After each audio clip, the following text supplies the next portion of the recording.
America ఒక డొక్కు ప్రపంచ దేశాలన్నీ కలిసి దాని గుండుకు సున్నం పెట్టడం ఖాయం.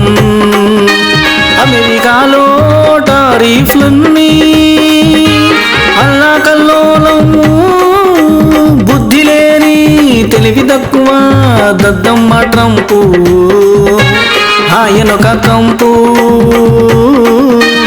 ఏ దేశం నుండి ఏ వస్తువులు అమెరికాకు ఇక నుండి ఎగుమతులు ఎల్లవుగాక ఎల్లవు. అంతంత సుంకాలు వేస్తే ఆయా దేశాలలో వస్తువుల ఉత్పత్తుల ధరలు గిట్టుబాటు కావుగాక కావు.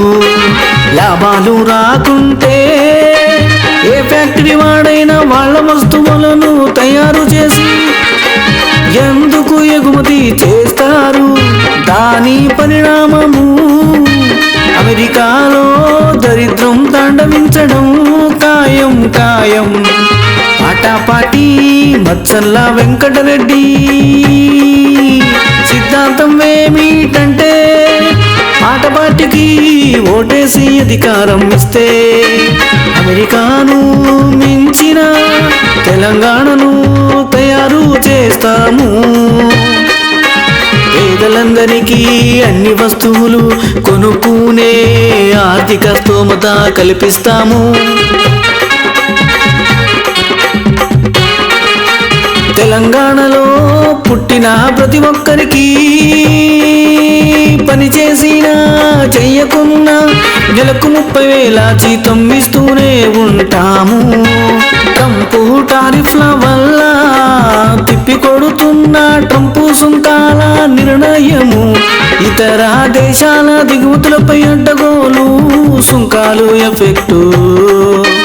నిత్యావసర ధరలు పెరుగుతాయన్న ఆందోళనలో అమెరికన్లు ఉన్నవి లేనివి ఇప్పుడే కొనేందుకు ప్రయత్నాలు, చోర్ల ముందు బారులు.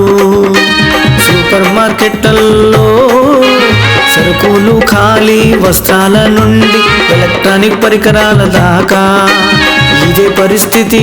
ధరలు పెంచిన వ్యాపారులు పాత స్టాకుకు కొత్త రేట్లు, ధరల భయంతో అవసరం లేనివి తాహతుకు మించినవి కొంటూ అప్పుల పాలవుతున్న అమెరికన్లు.